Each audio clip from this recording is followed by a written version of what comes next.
سلام دوستان، حالتون چطوره؟ امروز اومدیم با یه بررسی فوق ویژه.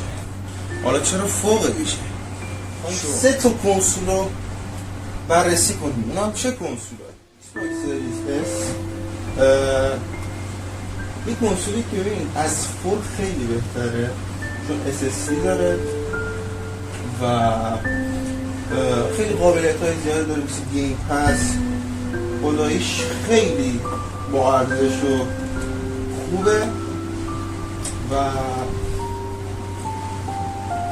تا 10 سال ساپورت بتون میکنه، حتی اکثر 10 سال ساپورت داره.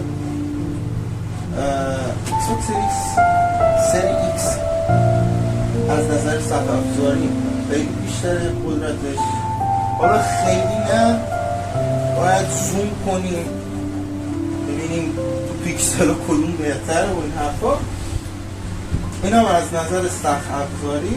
خب این شد صفحه افزاری. انحصاری خب داره استارفی برای این میان موتور فورزا میارن این دوتا یکی هم خب فقط این 1 ترابایت این 500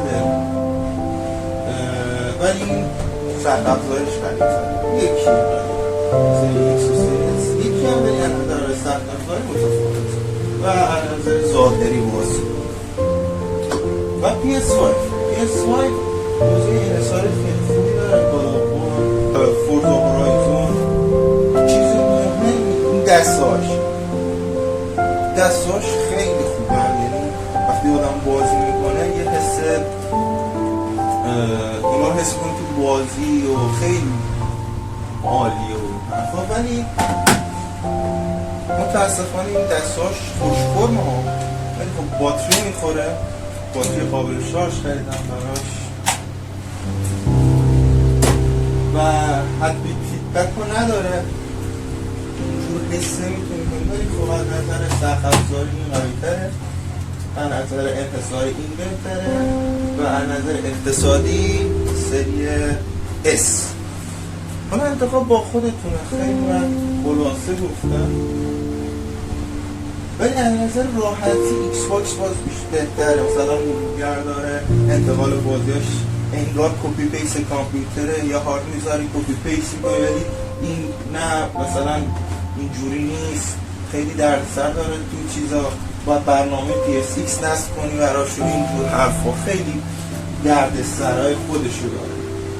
اگر بعد بازیاش هم خیلی اینا ارزونترن از نظر آفلاین، حالا گیم پس آنلاین کسی پا باز کنه به صرفه تره. ولی خب ایکس باکس ولی خب ببخشید PS5 ویژگی که داره اینه که انحصاری خیلی خوبی داره، اسپایدرمن داره میاد. ولی خب اگه من خودم عنوانی کاربر باز کنم با دسته بیشتر حال میکنم، با دسته PS5 بیشتر حال میکنم. ولی از نظری که بگم بهتره نمیتونم بگم. یه نکته فراموش نکنید اکتیویژن قراره با مایکروسافت قراردادش رو نهایی کنه به همین جوریا و کالافو و هرچی باز اکتیویژن بیزارد تو این دوتا کنسول ایکس باکس خواهد کنه. دیگه انتخاب با خودتونه. ولی از نظر صفحه افزاری این، از نظر انحصاری این و از نظر اقتصادی این. Let's do it. ممنونم تا اینجای ویدیو با من همراه بودید. لایک، سابسکرایب و اون زنگوله هم فراموش نشه. محمد اینتر.